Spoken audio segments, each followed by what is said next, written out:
Well, hello and welcome to yet another week of Man Buns and Jesus. I know that many of you wish that we would stop, but we refuse because remember, you can't tell us what to do. This is episode 14 per our counting uh, of our podcast, episode 13 of Man Buns and Jesus, because, you know, we like to rename things and you can't tell us what to do. Um, Seeing as we're in a feisty mood, Josh, what are we talking about today? What are you talking about? We're never in a feisty mood. That's a Not a bold-faced characteristic lie. of this podcast at all. I'll take confession later. So today, and for those of you listening, you got to stick with me through the whole explanation of this topic. Because I know if I were listening to this introduction, I would get about 5 words in and I would stop the podcast because it's going to sound really philosophical, but it's not. This is a conversation grounded in practicality because neither Ben nor myself have enough time to diddle around with philosophy. Ain't nobody got time for that. So what we're talking about today is how guilty you are based on how far down the chain a sin took place. Okay, and a practical example of this is with Bitcoin, the cryptocurrency. You don't have to know anything about Bitcoin to get this example, but the example is, can a Christian in good conscience use Bitcoin, even knowing that somewhere down the line, Bitcoin succeeded and has succeeded because it is a currency that can be used on the dark web without being traced to buy and sell things that Christians should not be buying and selling.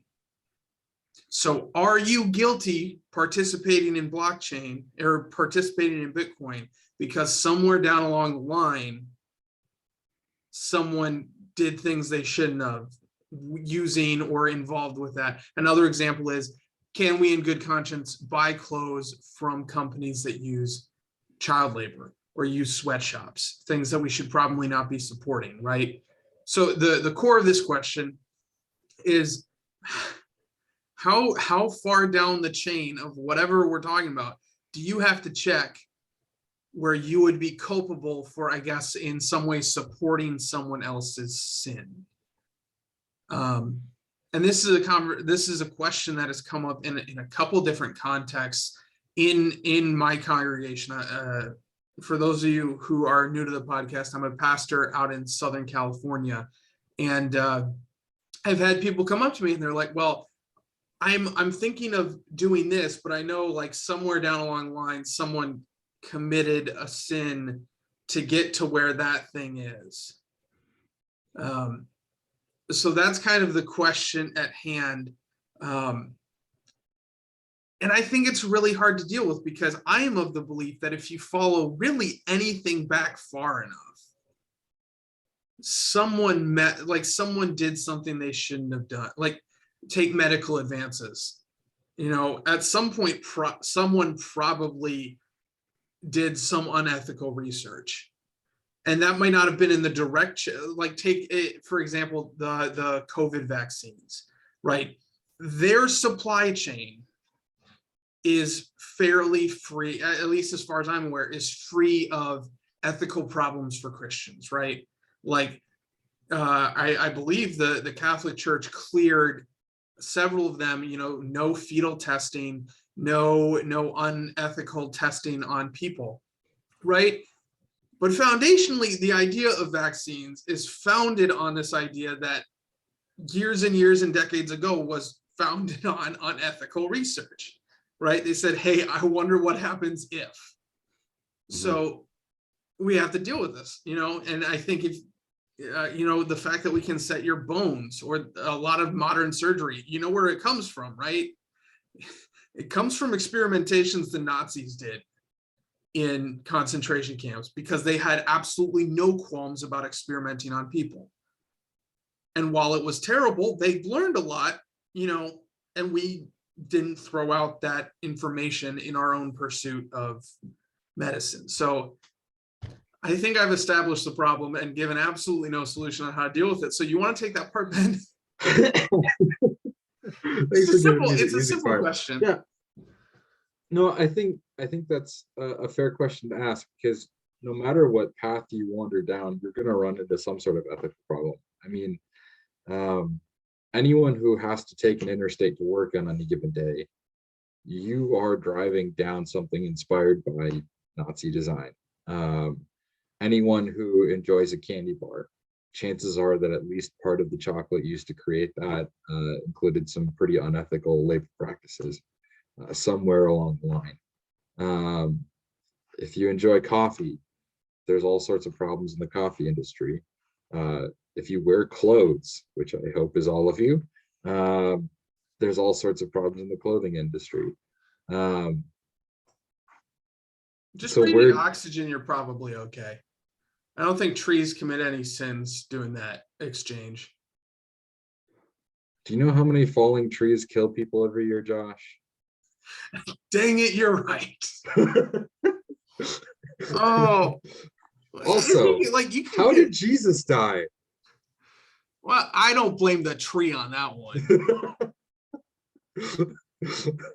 Anyway, so the question is a good one, and Chris, welcome to the podcast. Josh's wife jumping in for a second. Bring me a protein shake. So yeah, doing the Lord's work. I really doubt this protein was ethically sourced. Although with how much I paid for it, it might have been. Yeah. So basically, like, no matter what industry you're getting into, you're probably going to run into some sort of ethical problem. And I think go ahead. I was just going to say, I think at some point you have to be willing to balance your need to feed and clothe yourself and survive with a cost thing. Because no matter, generally, the Bitcoin conundrum aside, generally, the more you want to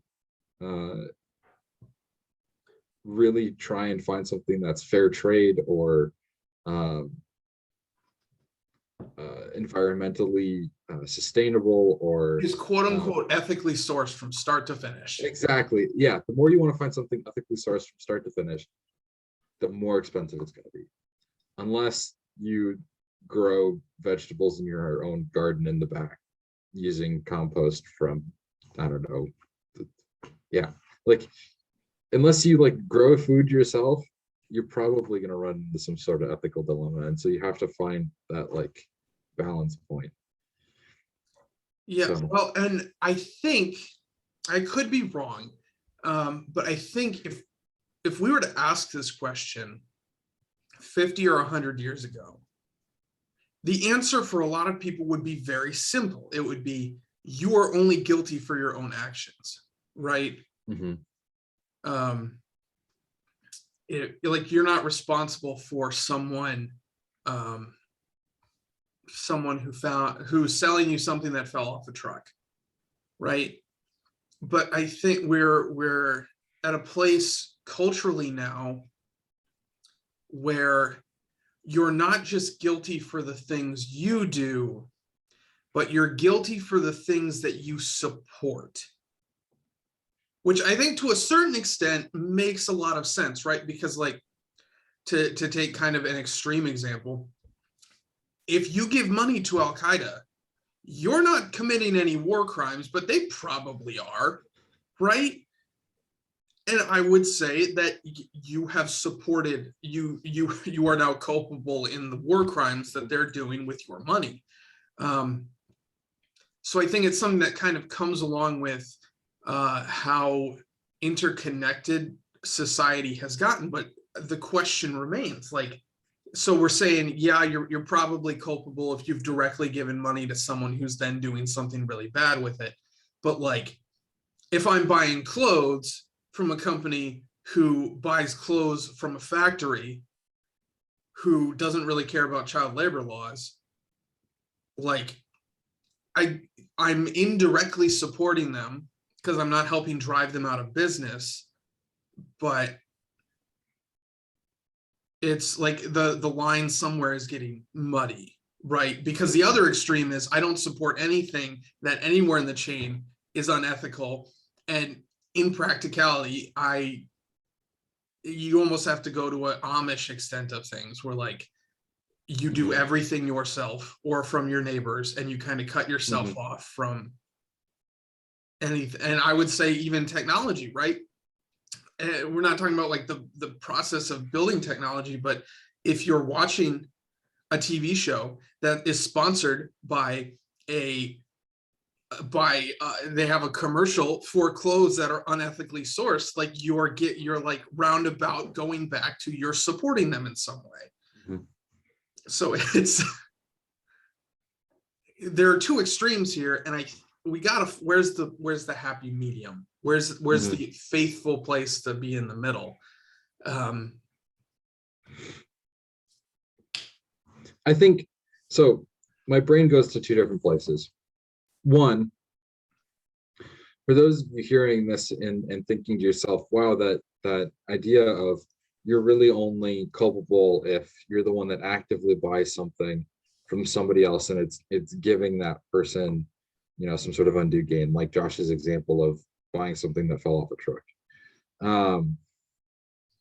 I saw a funny video a couple of days ago of a guy that found out he had accidentally bought a truck or a TV that a crackhead had stolen, because when he turned it on, it was programmed to play the McDonald's 24-hour menu. Like it's kind of humorous. And the guy didn't know. He genuinely didn't know that that's what he'd done. It turns out he's like, that's a weird channel to have on. Right, exactly. But like, you don't want to knowingly do that. And I think Scripture kind of gives us a way to process all of this, because in the Pentateuch, the first 5 books of the Bible, as God is giving his law to the people of Israel, he talks about the curses of the people lasting longer than just one generation, and that for a number of sins, whole families were culpable, or in a situation of adultery, if you sinned against one member of a marriage, you sinned against both of them. So there were a lot of situations where sin and both the responsibility and the impact of it was spread over more people than just the person who was directly impacted. And so I think it's important for us to think about our impact on culture, society, business in that way, that we are more than one step. Like, we have to be concerned about more than just one step in the chain. And so then as we get into like how we functionally do that, I think a big first step is to just really be aware of the things that we have and how we use them. A big part of what we can do to prevent, like, a lot of these issues are driven by our desire to have everything that we need, right? Or the latest and greatest. It's nice to have a newer phone that does all the things you want it to do. It's nice to have a pair of pants that aren't starting to fray at the hem. It's nice to have shirts that aren't slightly stained because you've worn them so much. These things are all because good. You wore them once and ate spaghetti. Classic mistake. Yeah, that's anyway. I don't know where to You go. don't want to stop and talk about Guillermo's paradox? Just always wear red shirts when you're going to eat spaghetti. So I assume it's spaghetti night at your house, Josh.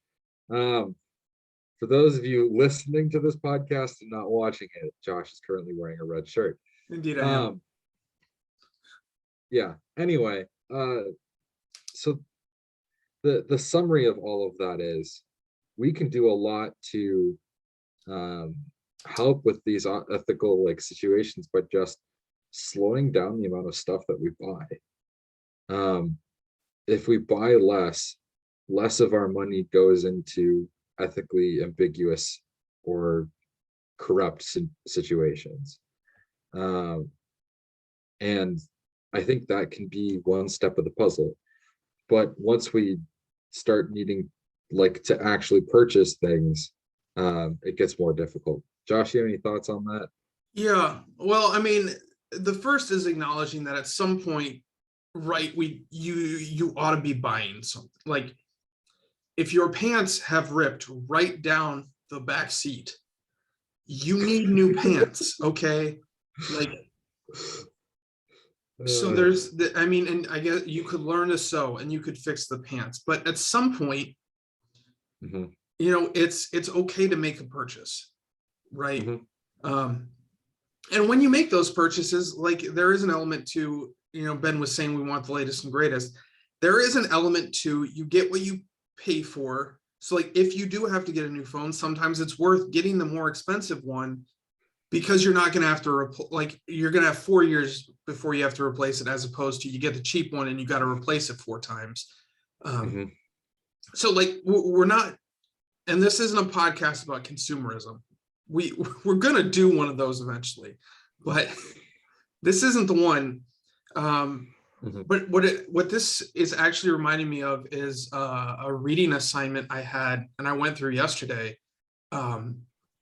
And the book is called, if you're interested, the book is called the Benedict Option, which I had to read the whole thing. Well, almost the whole thing, and it's good. I it's a little bit of a heavy read, so if you're thinking, oh, this is a pastor book recommendation, it's like a half-hearted one. Okay, don't read this unless you like really, really want to read it.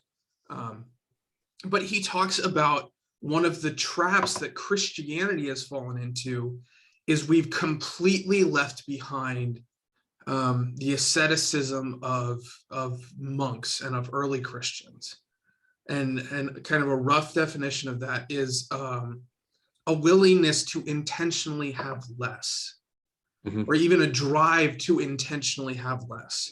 So to engage in practices like fasting, where you're intentionally going without food for an extended period of time, to kind of withhold material joys from yourself. And we're not aesthetics, aesthetes, whatever the word for people who practice this, like that's not part of Lutheran theology. And but I think there's some value to us stopping and recognizing that, we don't necessarily need everything that the culture around us needs. Mhm. And there's something to be said to intentionally disengaging from some of it. Mhm. And I think the key is not to do it just for the sake of doing it. Right. I Mhm. think that's part of the problem you get into when you say, well, I practice asceticism. It's like, why? Like with fasting, I think the practice of fasting just so you say I'm hungry, like that's dumb. Fasting and you replace the time you would have spent making food or getting food and eating food with maybe prayer and devotion for a few days. I think that's a really cool thing that you can engage with. Or circling back to this podcast itself, if you say, you know what, I'm not going to have the latest car, or I'm not going to engage in this latest trend, or I'm not going to get the absolute, I'm not going to get the iPhone. I'm going to get some other brand because, and you do it because of the ethical supply chain, I guess we can call it, right? Mhm. So when you start talking about that, I think you're right. I think we need to slow down. And I'm not saying cut off everything, right? Mhm. That is not really practical. But we can slow down and we can start to talk about it. And I think the balance point for this, kind of push to find us, well, how are we going to find the middle? I think the balance point for this is to realize we're not nearly as important as we think we are. And this is something that I've come across a number of times. Like, just because you post something on Facebook does not mean that literally anyone cares about it, right? You're not going to change someone's worldview because you posted something on Facebook. And a few years back, or I guess a couple, when the George Floyd situation and the events after that transpired, I was a vicar. Ben and I were both vicars, and I got some messages from people in my life who said, "Why haven't you come out on social media and made a statement about this?" Because they're like, "Oh, you're in a position of authority, or you're in a position of influence." And I was like, I think you're vastly overplaying how much people care about what I think. So all of this is to say, recognize how minimal your impact actually is. I think that part of our problem as a culture is we always look too big. Like, we're like, I'm going to change the system, I'm going to change the world. And it's theoretically possible, right? Individuals have changed the world before, but I think what is much more likely is you change your circle of influence. So what I would encourage you to kind of balance this is be less worried about what the big corporation that makes literally everyone in the world's phones are. Like, you deciding to get an Android instead of an iPhone because you have a problem with how Apple does business, which, first of all, is probably the same way every other phone company does business. They probably sell close to 50% of the phones in the world. You making the flip is not going to change their policy.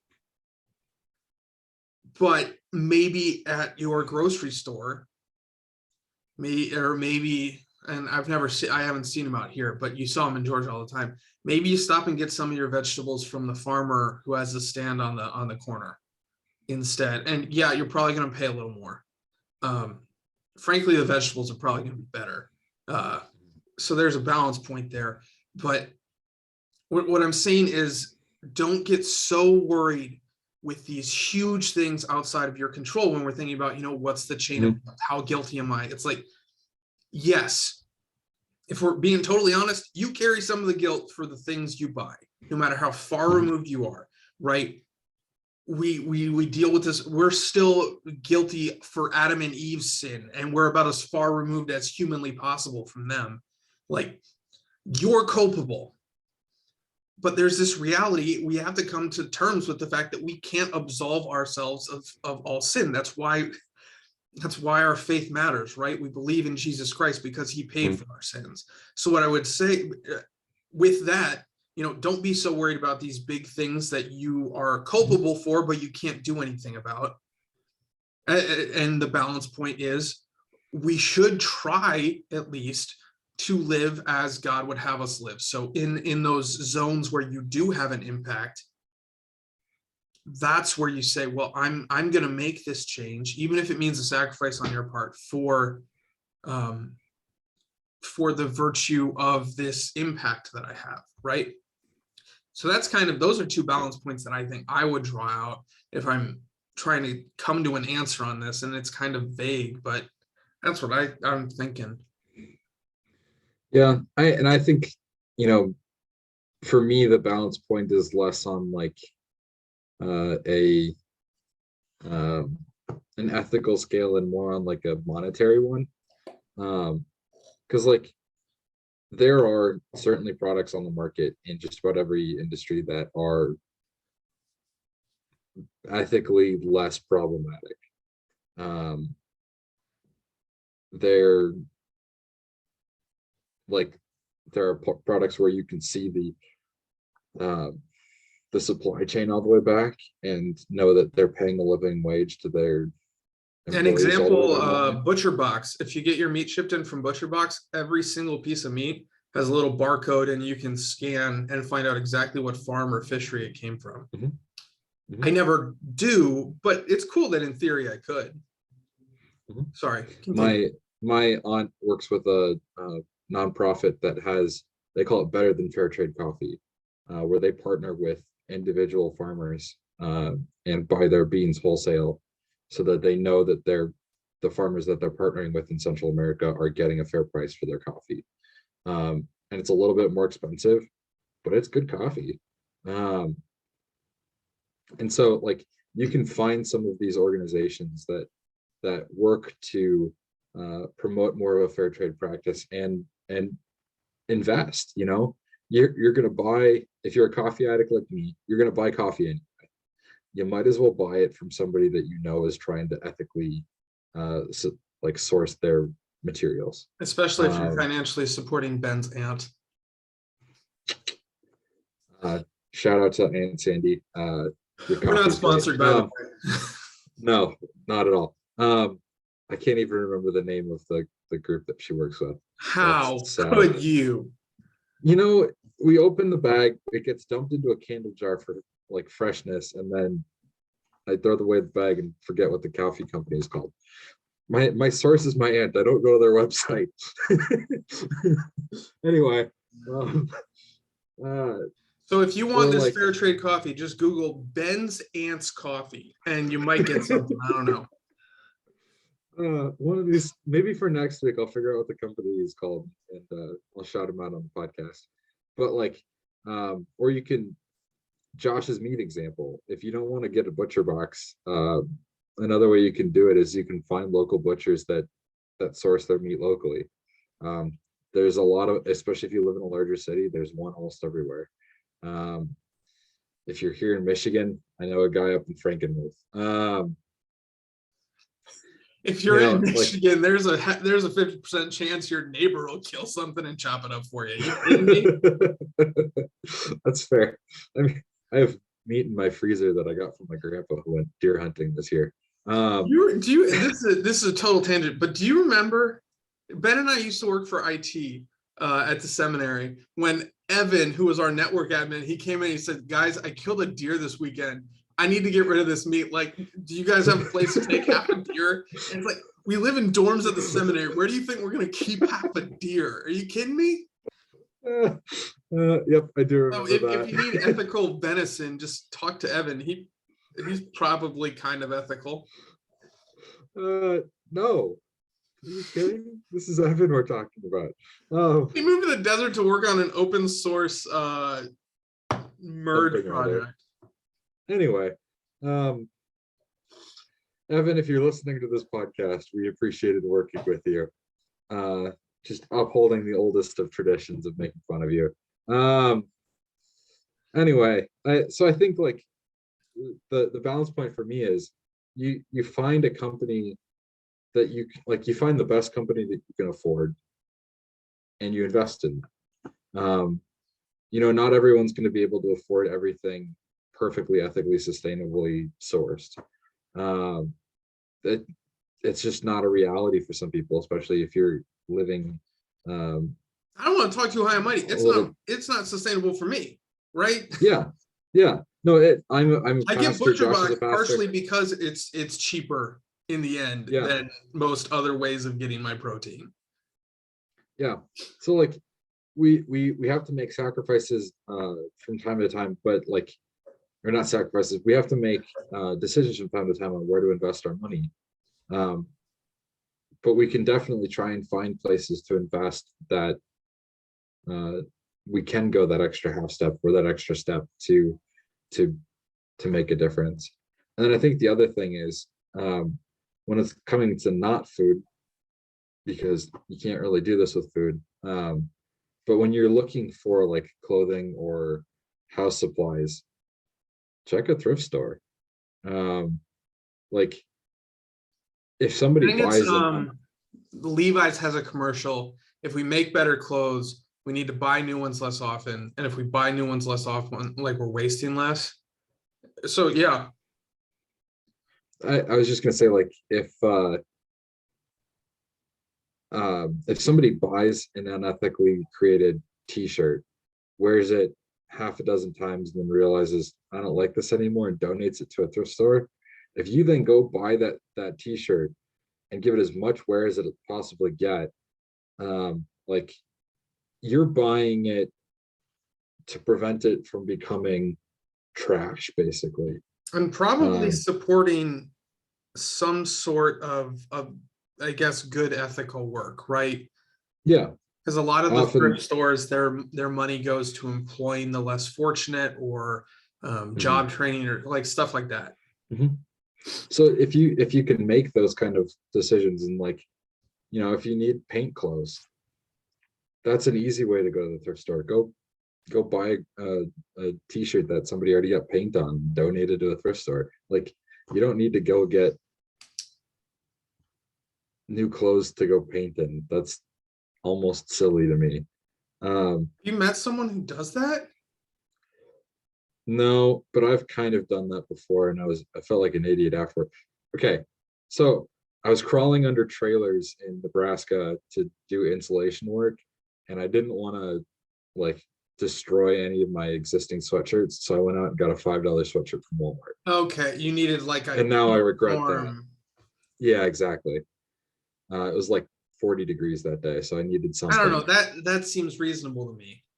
See, but I could have gone to a thrift store and used an old beat up Okay, sweatshirt fair, that somebody else fair. had donated. So, like, it seems reasonable, but even there, I could have made an extra half step, and it probably would have been as cheap or cheaper to just go pick up a used sweatshirt. Yeah. Um, though my wife is now getting plenty of use out of that sweatshirt. It survived that day and lives on. But um, you know, it's the little things that we can do along the way to help make these situations just a little bit less ethically interesting. Um, the one thing that we haven't really touched on in this whole conversation, though, is Bitcoin. Um, and Josh, You're segueing for me. I have good news for you, because there is Dogecoin. There is. We should do a whole separate episode on crypto. Um, and it would just be total nonsense. I am invested in Dogecoin and Shiba Inu and Dogelon Mars. I got 1.5 million coins of Dogelon Mars for less than $1. Oh man. I told members of my church if that coin is ever worth literally just $1, I will buy us a new church out of pocket. Okay, so not to do you have anything you want to talk about Bitcoin, or like was that So when the I joke you wanted to make is we should invest in Dogecoin instead? I mean, yes, we should invest in Well, Dogecoin invest is a instead, strong but word. um I think the whole crypto market to me is like, there's enough problematic stuff in there that if you can find one where they're actually, like, trying to do things more above board, great, you can invest in that. I don't see much problem with that. But, like, Bitcoin especially, there's enough ties to crime and certain things being purchased on certain corners of the internet that I think it's And probably most of the better people to avoid listening to at this this point. podcast won't even know how to get to, which is good. Yes, and if you try, I will find you and I will reprimand you strongly using the word of God. Bad. um,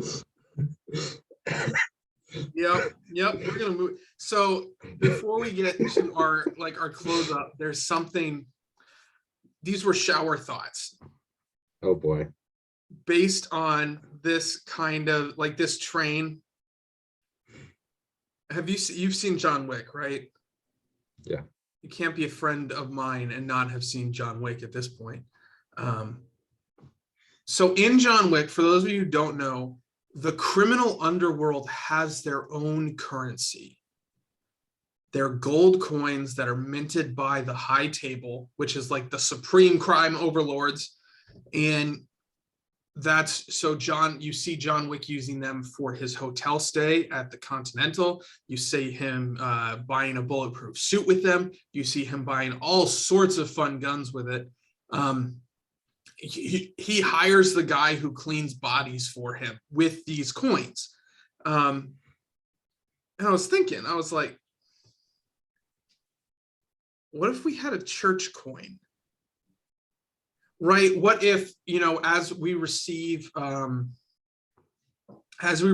offerings as church, like global churches, as we receive offerings, we use that to buy silver or whatever we want to mint the coin out of. And they're minted into coins.